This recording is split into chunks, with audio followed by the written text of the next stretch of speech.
నమస్కారం వార్తలకు స్వాగతం. ముందుగా ముఖ్యాంశాలు.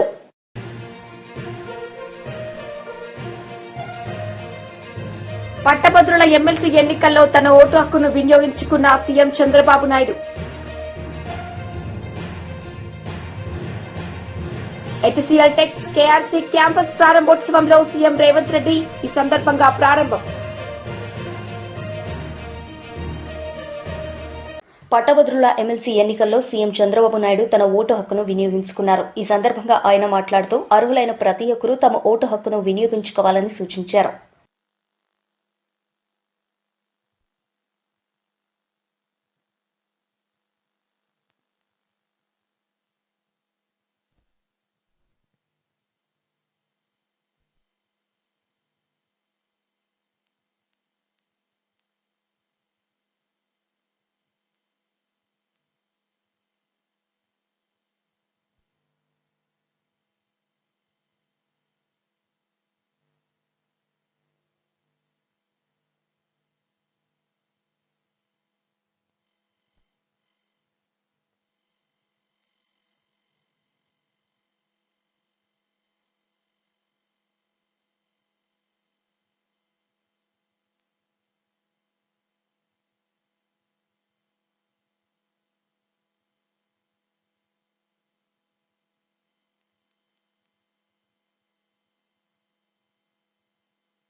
ఎమ్మెల్సీ ఎన్నికలు జరుగుతున్నాయి. అది కూడా టీచర్స్ కాన్స్టిట్యున్సీకి.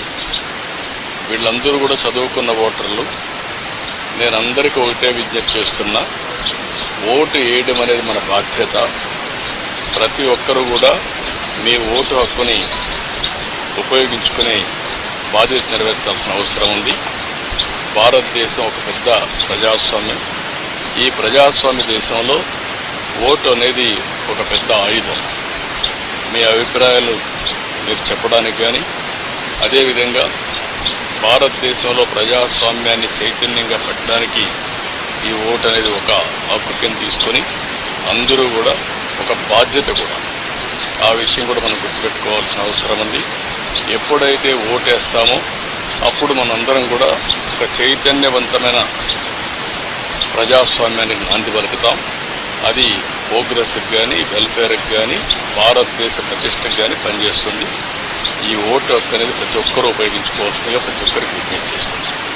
హెచ్సీఎల్ టెక్ కేఆర్సీ క్యాంపస్ ప్రారంభోత్సవంలో సీఎం రేవంత్ రెడ్డి పాల్గొన్నారు. ఈ సందర్భంగా ఆయన ప్రసంగించారు.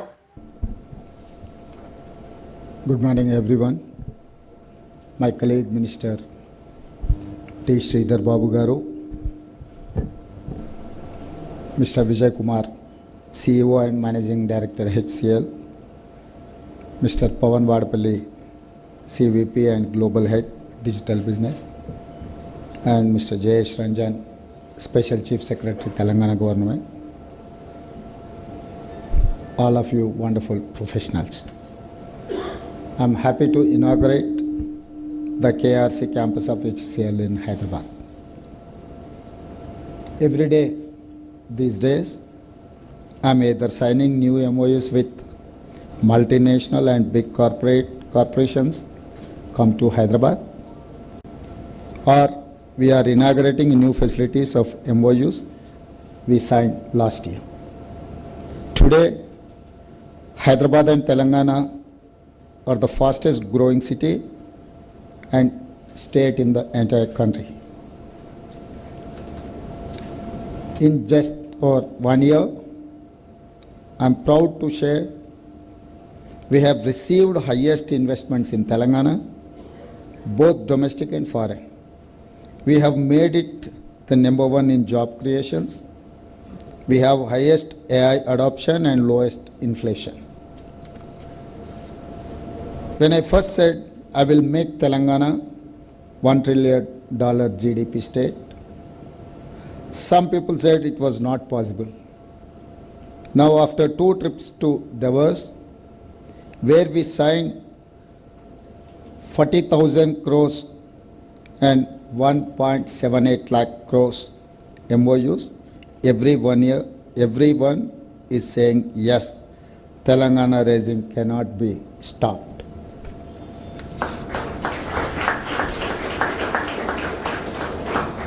When I said my competition for Hyderabad is not with Mumbai, Delhi, Chennai, Bangalore, some people said it was very big dream.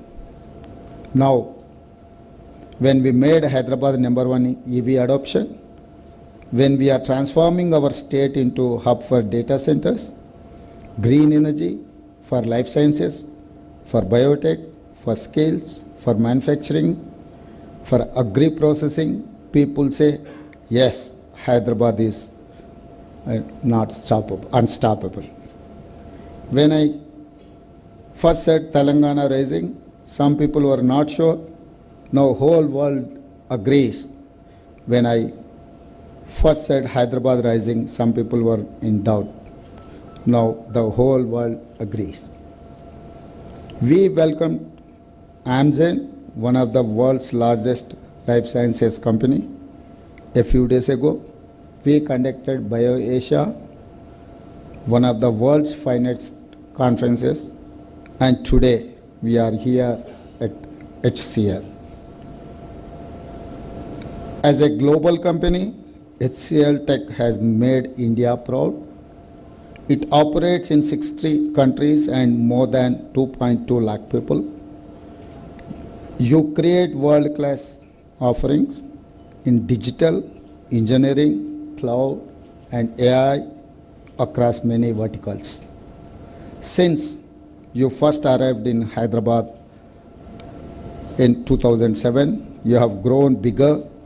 Today, with this world-class facility at KRC, with nearly 5,000 people in 3.2 lakh square feet area, HCL Tech will do great things in Hyderabad, just like Telangana government. 22nd IO Asia 2025 వాలిడిక్టరీ హెచ్ఐసిసిలో కేంద్ర మంత్రి కిషన్ రెడ్డి పాల్గొన్నారు. ఈ సందర్భంగా ఆయన మాట్లాడారు. Over the last decade, India's Prime Minister, Honorable Narendra Modi leadership has worked tirelessly to lay foundations of the Atmanirbhar Bharat, a self-reliant India. As a result, we have transitioned from a second largest defense importer to the top 25 defense exporter nations. In 2024, we had a zero export of mobile phones, and today exports of mobiles from India crossed rupees 1.2 lakh crores. We aspire to be a 5 trillion economy over next couple of years, and India will emerge a 7 trillion economy by 2030. We have set an ambitious target by our Honorable Prime Minister, 30 trillion economy by 2047 with a per capita income $18,000 per annum. Friends, all of this happened due to vision, leadership, speed of execution, talent of youth, experts of our dynamic entrepreneurs.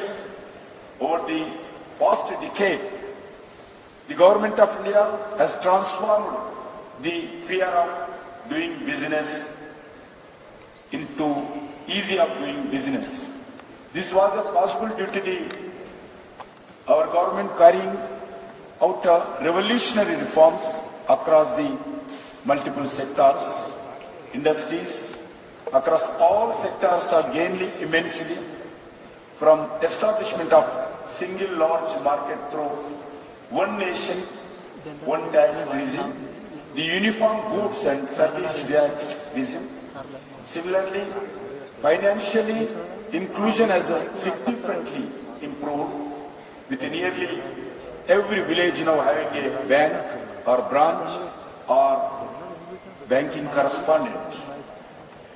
Loans from MSMEs and business have become much easier, and even ordinary street vendors have been linked to easy loans, where the loans given to the farmers and agriculture sector have more than doubled. Under the Mudra Yojana, financial assistance to all the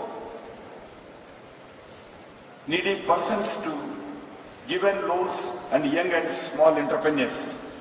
As a result of several initiatives in India, global studies now show that over past decade, the provision of basic amenities and empowerment has helped 25 crores Indians to raise out of. MLC Lella Appireddy media సమావేశం నిర్వహించారు. ఈ సందర్భంగా పలు అంశాలపై ఆయన మాట్లాడారు. నేను సూటిగా అడుగుతా ఉన్నా, మా ప్రీతమ నాయకుడు జగన్మోహన్ రెడ్డి గారు మాట్లాడిన వైఎస్ఆర్ కాంగ్రెస్ పార్టీకి సంబంధించినటువంటి నాయకులు మాట్లాడినటువంటి సందర్భాల్లో కూడా ఇవాళ శాసన మండలిలో ప్రధాన ప్రతిపక్షంగా ఉన్నాం. ప్రధాన ప్రతిపక్షంగా ఉన్నటువంటి పరిస్థితుల్లో ఈ రాష్ట్రంలో జరుగుతున్నటువంటి అనేకమైనటువంటి అక్రమాలపైన, ప్రభుత్వ లోపాలను ఎత్తి చూపే ప్రక్రియకి సంబంధించి కూడా ఏ విధంగా పనిచేస్తుందో గడిచిన 2 రోజులుగా మనం అందరం కూడా చూస్తూనే ఉన్నాం. అదే విధమైనటువంటి రీతిలో అసెంబ్లీలో కూడా ప్రధాన ప్రతిపక్షంగా ప్రభుత్వ తప్పులను ఎత్తి చూపాలా, ప్రజా సమస్యల్ని ప్రభుత్వం దృష్టికి తీసుకెళ్లాలనే ఆలోచనతోనే ఇవాళ ప్రధాన ప్రతిపక్షంగా మమ్మల్ని గుర్తించమని వైఎస్ఆర్ కాంగ్రెస్ పార్టీ కోరుతున్నటువంటి అంశాన్ని ప్రత్యేకంగా నేను ఇవాళ ప్రజానికాన్ని కూడా గమనించమని చెప్పి నేను కోరుతా ఉన్నా. వాళ్ళు ఏం మాట్లాడుతూ ఉన్నారు? ప్రతిపక్ష హోదా కావాలట, ప్రతిపక్ష హోదా కావాలట, ప్రజల మద్దతు లేదట. నేను సూటిగా అడుగుతా ఉన్నా, సీట్ల సంఖ్యాపరంగా 11 సీట్లు మాకు వచ్చున్నాయేమో, కానీ ఈ రాష్ట్రంలో 40% ప్రజానికం వైఎస్ఆర్ కాంగ్రెస్ పార్టీకి అండగా నిలబడినటువంటి వైనాన్ని కూడా ఈ సందర్భంగా గమనించమని చెప్పి నేను కోరుతా ఉన్నా. మీరంటా ఉన్నారు ఏదో హోదాకు సంబంధించినటువంటి అంశాన్ని, అధికారాన్ని మేమేదో అనుభవించడానికి అడుగుతున్నట్లుగా ప్రజల్లో ఒక భావాన్ని తీసుకురావడం కోసం మీరు చేస్తున్నటువంటి ప్రయత్నాలను కూడా నేను ఖండిస్తా ఉన్నా. ఇవాళ వైఎస్ఆర్ కాంగ్రెస్ పార్టీ ప్రధాన ప్రతిపక్షంగా గుర్తించమని అడుగుతున్నామంటే, ఎందుకంటే అసెంబ్లీలో చూసుకుంటే అధికార పక్షం, ప్రతిపక్షం మాత్రమే ఉంది. అధికార పక్షంలో తెలుగుదేశం పార్టీ, జనసేన, భారతీయ జనతా పార్టీలు ముగ్గురు కూడా ప్రభుత్వంలో భాగస్వాములుగా ఉన్నారు. ఇక 4వ పార్టీ వైఎస్ఆర్ కాంగ్రెస్ పార్టీయే. అందుకే వైఎస్ఆర్ కాంగ్రెస్ పార్టీ ప్రభుత్వాన్ని నిలదీయడానికి సంబంధించి, ప్రభుత్వం తప్పులు చేస్తుంటే ఎత్తి చూపడానికి సంబంధించి, ప్రజా సమస్యల్ని ప్రతిబింబించడానికి సంబంధించి ఇవాళ ప్రధాన ప్రతిపక్షంగా గుర్తించమని చెప్పి మేము కోరుతా ఉంటే దానికి వక్ర భాష్యాలు మాట్లాడుతూ ఉన్నారు. మాకు అధికారమే కొత్త కాదు. మా నాయకుడు ఈ రాష్ట్రంలో 5 సంవత్సరాల పాటు ముఖ్యమంత్రిగా పనిచేసినటువంటి పరిస్థితులు ఉన్నాయి. అంతకుముందు కూడా ప్రధానమైనటువంటి ప్రతిపక్ష నాయకుడిగా పనిచేసినటువంటి పరిస్థితులు ఉన్నాయి. మేమే అధికారం కోసం ఆరాటపట్ల, మీరిచ్చే జీతబత్యాలో లేకపోతే మీరిచ్చే కారులో హోదానో అట్టి కోరుకోవటంలా.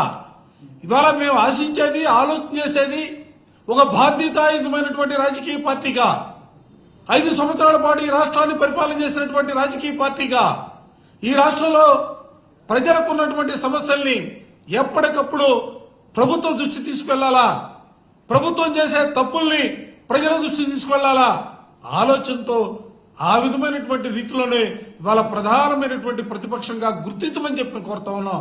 హోదా గురించి మేము ఆరాటపడతలా, ప్రతిపక్షంగా మాత్రమే గుర్తించాలని కోరుతా ఉన్నాం. ఎందుకంటే ప్రధాన ప్రతిపక్షంగా గుర్తిస్తే, నిన్న చూశారు అసెంబ్లీలో 17 మంది వైస్ ఛాన్సలర్ని బలవంతంగా రాజీనామా చేస్తే ఆ రాజీనామాకు సంబంధించినటువంటి అంశాన్ని ప్రభుత్వం దృష్టికి తీసుకెళ్లి ప్రభుత్వాన్ని నిలదీసినటువంటి పరిస్థితులు ఉన్నాయి. 4 లక్షల మంది ఉద్యోగాలు ఇచ్చామని చెప్తే ఎక్కడిచ్చారని అడగడానికి మాకు అవకాశం ఉన్నటువంటి పరిస్థితులు. అంటే సమయం ఉంటే, మాకు సమయం ఇస్తే ఈ రాష్ట్రంలో తెలుగుదేశం ప్రభుత్వం రాష్ట్రంలో విద్యుత్ డిమాండ్ రోజురోజుకు పెరిగిపోతోంది. ఉష్ణోగ్రతలు పెరిగిపోవడంతో ప్రజలు ఫ్యాన్లు, కూలర్లు, ఏసీలు భారీగా వినియోగిస్తున్నారు. దీంతో రికార్డు స్థాయిలో విద్యుత్ డిమాండ్ నమోదవుతోంది. ఈ నెల 25వ తేదీ ఉదయం 8 గంటల 3 నిమిషాలకు 16,506 మెగావాట్ల ఆల్ టైమ్ రికార్డు నమోదైంది. అంతకుముందు ఈ నెల 21వ తేదీన 16,412 మెగావాట్ల డిమాండ్ను అధిగమించింది. గతేడాది మార్చి 8వ తేదీన నమోదైన అత్యధిక విద్యుత్ డిమాండ్ 15,623 మెగావాట్లు. దీన్ని ఈ ఏడాది ఫిబ్రవరి 5వ తేదీనే విద్యుత్ సంస్థలు అధిగమించాయి. ఎమ్మెల్సీ కవిత మీడియా సమావేశం నిర్వహించారు. ఈ సందర్భంగా ఆమె మీడియాతో మాట్లాడారు. దీనికి కంప్లీట్గా కేవలం మిత్తి కోసం, అప్పుల మీద మిత్తి కోసం కట్టింది 22,000 కోట్లు. యావరేజ్గా ప్రతి నెల లెక్క కూడా ఉన్నది.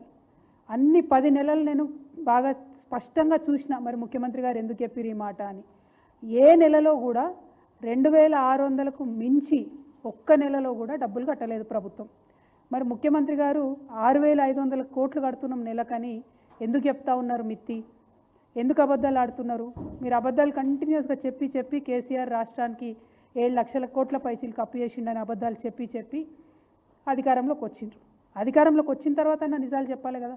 ఎందుకంటే మేమందరం కూడా బీఆర్ఎస్ పార్టీ నుండి అసెంబ్లీలో, కౌన్సిల్లో మీకు నిరూపించినాం, అన్ని కాగితాలు చూపించి 4.3 లక్షల కోట్ల అప్పు ఈ రాష్ట్రానికి తీసుకొచ్చిన మాట వాస్తవం. దాంట్లో ఖర్చు ఎట్లా పెట్టినాం, ఎన్ని ప్రాజెక్టులు కట్టినాం, అన్ని అంశాలు కూడా చెప్పడం జరిగింది. అయినా కూడా పదే ముఖ్యమంత్రి గారు చెప్పిన అబద్ధాలనే చెప్తూ వాటి నిజం చేస్తామేమో లేకపోతే నిజం అయిపోతాయేమో అనేటటువంటి ఒక భ్రమలలో ఉన్నట్టుగా అనిపిస్తూ ఉన్నది. ఓ పక్క అప్పులు, ఇంకో పక్క ఆదాయం. ఎంత దారుణం అంటే ఒక రాష్ట్రాన్ని పరిపాలన చేసే ముఖ్యమంత్రికి ఎంత ఆదాయం వస్తుందన్న విషయం అయితే ఖచ్చితంగా తెలిసి ఉండాలి కదా. ఆయన ఏమంటారు, రాష్ట్రానికి 18,000 కోట్ల ఆదాయం వస్తుందని చెప్తున్నారు. మళ్ళీ నేను ఇదే కాగ్ రిపోర్ట్ చూపిస్తూ ఉన్నా. ఇందులో స్టేట్స్ ఓన్ రెవెన్యూ అన్నది కూడా సపరేట్గా చూపించింది. దాంట్లో కాగ్ ఏం చెప్తుందంటే యావరేజ్గా చూసుకున్నట్టయితే 12,000 కోట్ల పైచీలకు ఆదాయం రాలేదు ఈ రాష్ట్రానికి.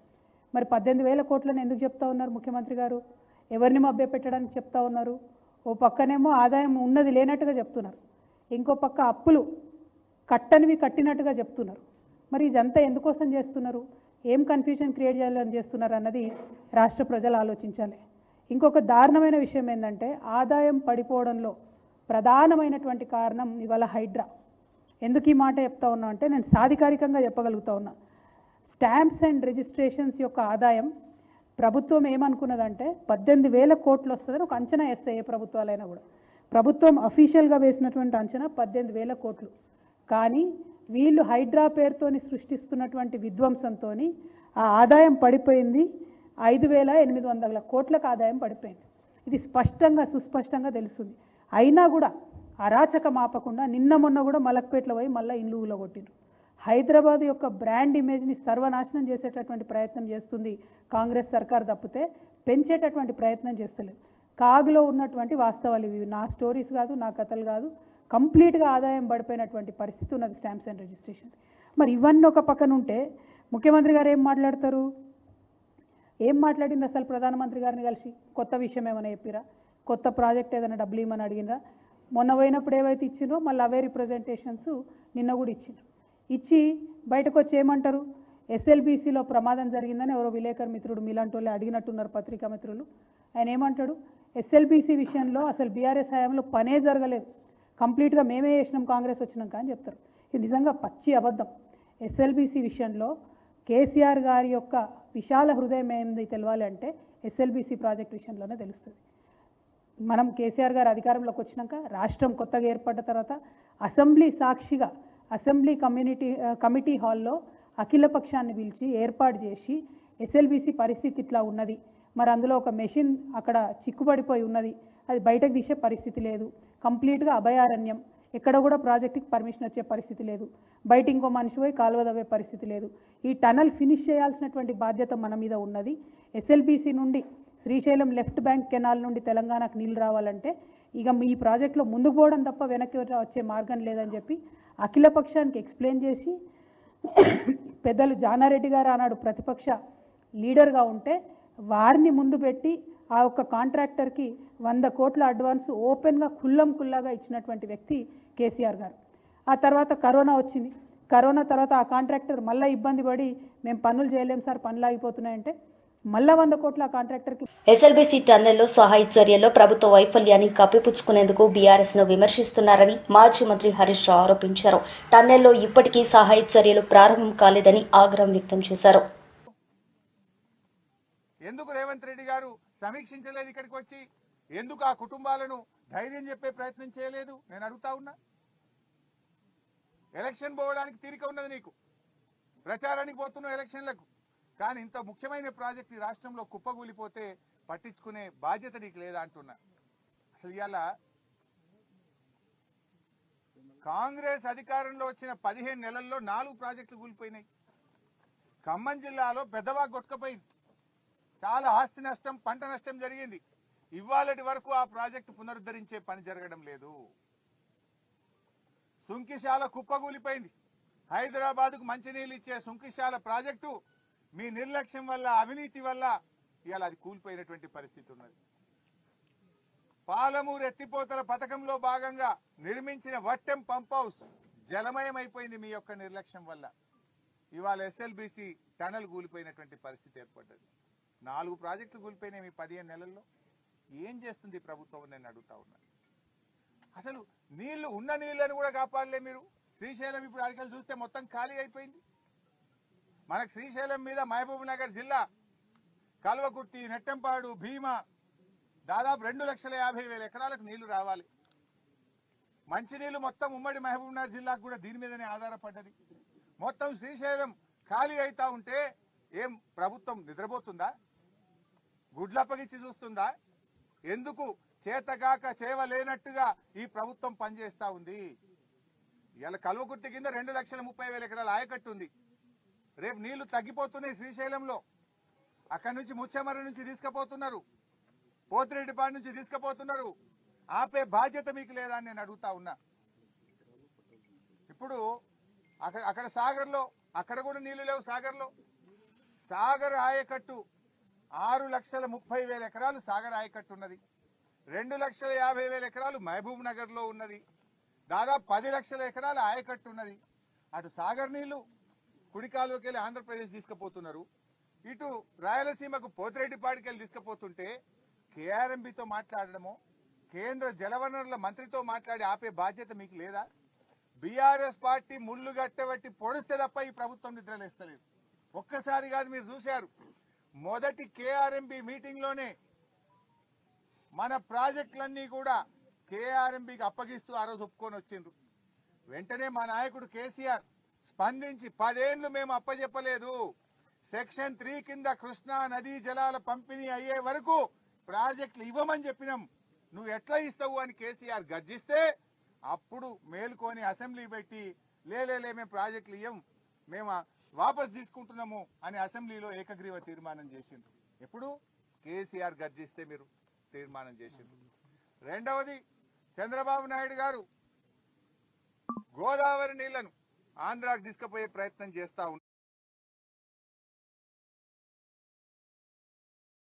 ఉన్నాడు. ఆయన గోదావరి బంకచెర్ల లింకు పెట్టి 150 టీఎంసీల రిజర్వాయర్ కట్టి ఉన్న గోదావరి నీళ్లను కూడా ఆంధ్ర తీసుకుపోతుంటే కూడా ఈ ప్రభుత్వం నిద్రపోయింది. హెచ్సిఎల్ టెక్ కేఆర్సీ క్యాంపస్ ప్రారంభోత్సవంలో మంత్రి శ్రీధర్ బాబు పాల్గొన్నారు. ఈ సందర్భంగా ఆయన ప్రసంగించారు. And we are proud to say that, and we just heard Mr. Vijay Kumar and Mr. Pawan telling their experiences, how the ecosystem over here over a period of 2 decades has helped them to come up with the new tools and techniques and the products which are relevant to the existing competitive industries. And when they've been mentioning about the advent of AI engineering services coming into play, especially in HCL Hyderabad, and it was interesting to know that the journey in AI started, that to this part of the globe, that to Hyderabad, and we are proud of our, highly skilled force who made it possible. And I'm also pleased to know that there are about 15 patents which have come from here. It's not a joke, and from 2017 till now is one phase, and I would agree to Mr. Vijay Kumar Garu, now the real transformatory stages come all over the globe. All these years, I'm very fortunate to say that when 1992, our government took the advantage when the advent of IT took place. And in 1992, it's our government, I could like to say that our Congress government started the innings of information technology, laying the foundation stone for the software technology park. And if you have seen, in 2007, you are the true witness, we encouraged many companies from all over the globe to come, coexist with us, collaborate with us, and see that, the best of the talent available here will be helpful for them, vice versa. It will be helpful for our state. And now, the traditional IT mode phase is over. I think so. Recently, our Chief Minister, in his dream, our government dream is to make our economy a 1 trillion economy. How do we take IT into our fold and leverage from it? If we move, in a traditional mode, we can't achieve. వార్తలు ముగించే ముందు ముఖ్యాంశాలు మరోసారి.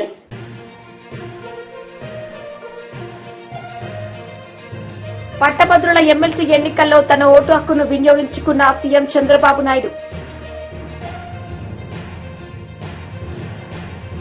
HCl tech KRC campus ప్రారంభోత్సవంలో CM Revanth Reddy ఈ సందర్భంగా ప్రారంభం.